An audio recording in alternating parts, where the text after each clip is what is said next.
Oh yeah, good evening everyone. I'm going to lower the tone slightly because there's nowhere near as much scholarly content in this. It's possibly pedagogically very incorrect. We'll see about that. The title of my presentation is Who Owns Me? And when I say me, I mean you and everybody. I know who owns me. It's my wife in the bank. I also have a child, by the way, and he's a year old, and I'd be willing to give any one of you 300,000 euros to take him until he's 18, and then return him. Okay, now I'm going to start with something that's fairly trivial. Obviously, you all know that Einstein was a bit of a brainless guy, right? He's no brain. Yeah? Everybody get that? Do you know that? No? Well, okay, well, being a scholar, we work with empirics, so we didn't ask 2,000 people. Did you realize that Albert Einstein has no brain? No, really. And the results were fairly straightforward. That's a fairly large response group here, which is the large black field. There's a small response group, which is the small white one.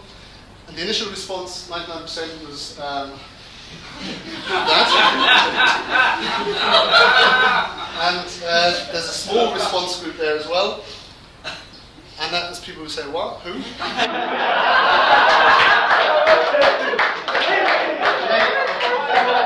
They are the people from Braunschweig.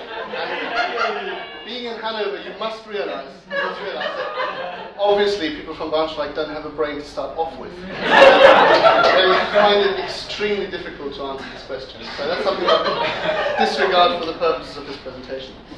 Okay, now, while Einstein was still alive, people were spending a lot of time and money looking for his brain and trying to find out what is particular about his brain. Why is he such a brainy guy? Because that seems to be the consensus, that he was very brainy. So they were trying to find a certain characteristic about Einstein's brain that made him particular. And this didn't really lead to much success because Einstein's brain was exactly the same size that you would expect from someone like him. So it's the same weight, same size, absolutely everything. So there's no correlation between the size of the brain and actual intelligence. This is on the assumption that Einstein was actually very intelligent and not just lucky or something like that. Now, the guy who actually had the best contact to Einstein's brain was Thomas Scholz Harvey, who was a pathologist at Princeton University Hospital. And he was the lucky chap who was on standby in the middle of the night in 1955 when poor Albert had an aneurysm and died. He wasn't the first pathologist on call. The first pathologist on call didn't respond to the telephone call. So he was the backup. So he went in and he performed the post-mortem on Albert Einstein in 1955. And he had one of these. That's I'll let you look at that for a minute. If you ever meet anyone on a blind date and they have something like that at home, that's a cranial saw, right? Then one of those. And now, anybody here squeamish? Close your eyes. Don't look at this if you're squeamish. He did a parietal craniotomy, which I'm told is very unpleasant. And essentially it's to uncover the brain, and he had a very good look at Einstein's brain because he was obviously very curious. You know, is there something actually specific about this brain that makes him such a brainy chap? Well, then he took the brain out and he cut it in individual slices. In fact, I think, if I'm not entirely wrong, he cut it into about 20 slices, and then out of these 20 slices, which are about the size and width of a very generous slice of bread, he made several hundred very thin slices in 12 different batches. Okay?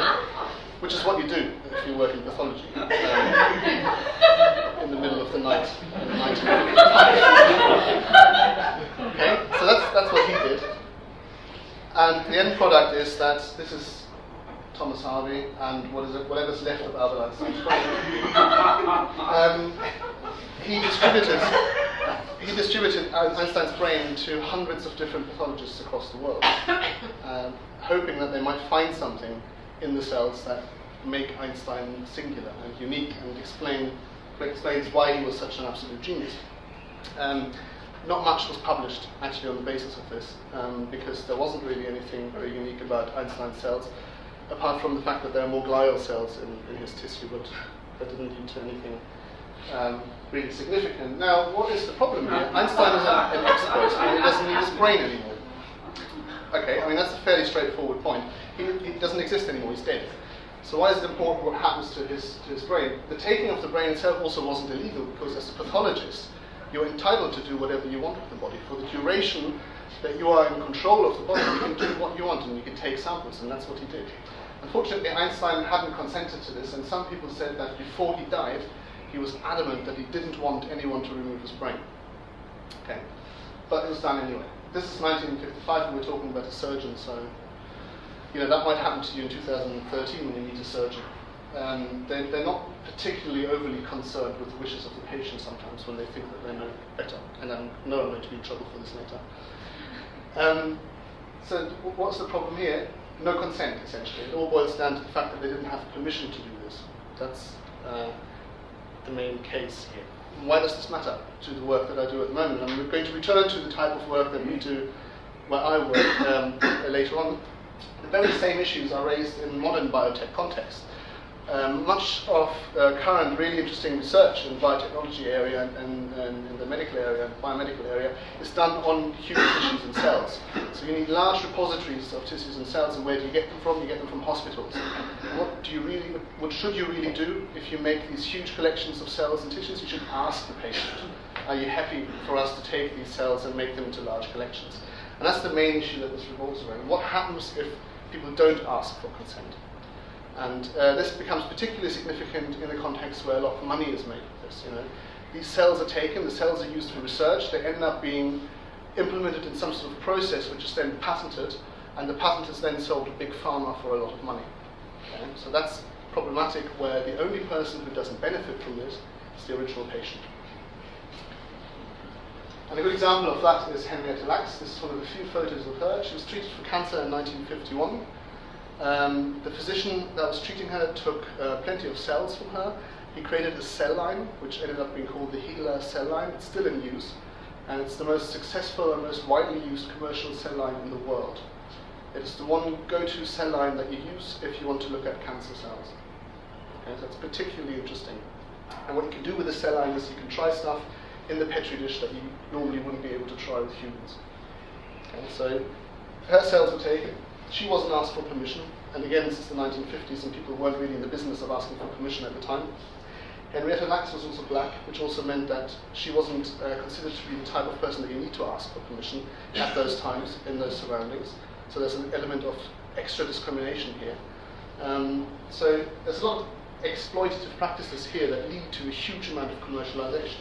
And again, the only person who wasn't allowed to participate in this entire process of commercialization was the original source, in this case Henrietta Lacks. So that is essentially problematic. Now, I'm going to very quickly say what the three main groups of people who are involved in this type of research that we do say. Well, the first one's the philosophers, and they kind of say, oh, this is difficult.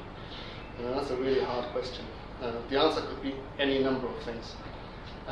First of all, as long as it's connected to you, it's kind of extra difficult, because you are the person and the thing at the same time, and we'll write a lot of very thick books about it and don't answer your question. I'm simplifying this. Right? It becomes really interesting when you're actually separating the material from the body, and then it's a separate thing. It's just simply there, and you have to do something with it. But still, there's obviously a tie between the person and the thing.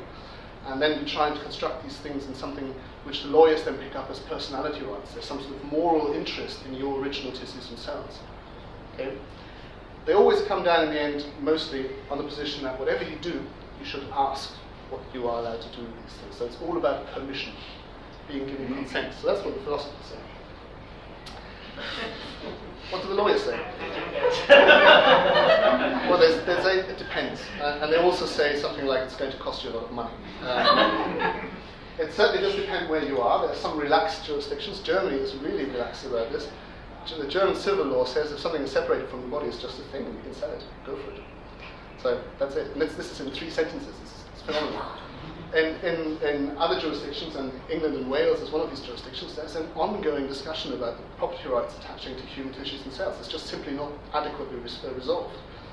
There's something that's genuinely separated from your body, and it's available. It's a movable object, and technically you could sell it. You could give it to someone, and somebody could give you money for it. But the law says it's not really property. It's not something you can sell. It's not something that's a commodity.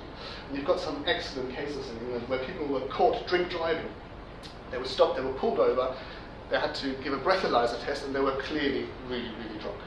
And they were brought to the police station, and they gave a blood sample, and they were sitting in the police station, they were cautioned, and then they could go, and on the way out, they took the blood sample with them, and walked out with the blood sample, and they were charged with the theft of the blood sample.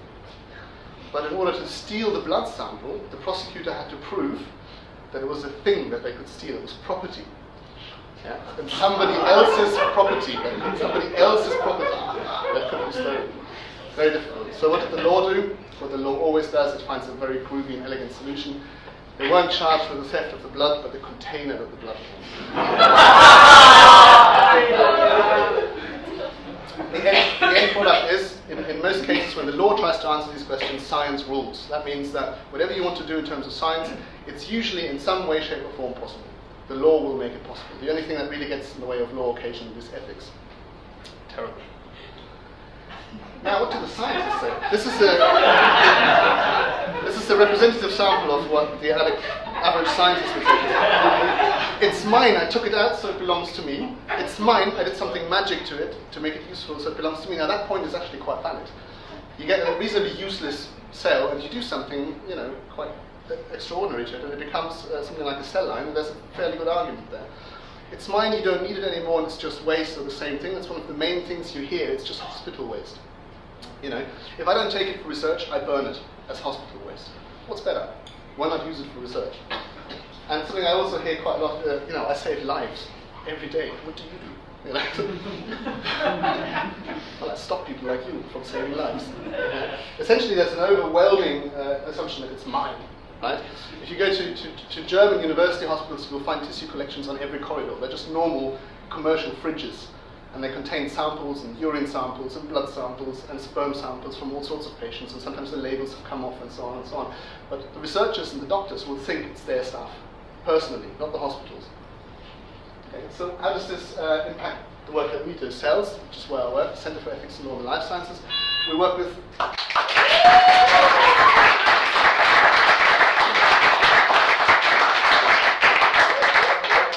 I'll speed it up. ELSI means ethical, legal, social implications of biobanking in this case. Biobanking is when you have these large repositories of material. And the questions that always do come up, where does the material come from? I.e., does the original patient know that you're doing this? And is it okay that you're doing this? Who owns it? What happens if it's really valuable? What happens if you make it into a patent and it's worth billions? There was one case in the United States where it was valued at $3 billion commercial value, and the original source got nothing. And can a patient ask for the material to be returned or destroyed? And that's an interesting philosophical point there, because if you have the right to demand the return of an item or the destruction of an item, you have a very strong property interest, which might even be close enough to ownership to mean that you are the outright property right holder in that thing. So that's nearly the last slide. And who owns me? Nobody owns you as long as you're not an ex-person, that's for sure, so don't worry about it. Excluding the condition that we had earlier where you remove the cells from the body. When you're an ex-person, doctors are lawfully in possession of you. They can take you and do whatever they want with you. And they may then lawfully remove parts from you, and they will do, and then they can do some heavy voodoo and create a new thing, which they are then the owners of. And this is not necessarily a bad thing, because it means innovation as well, which is a good thing, right? So, did Einstein get his brain back? No.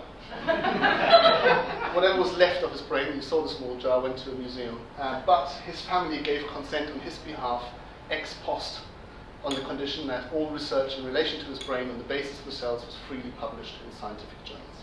Thank you very much.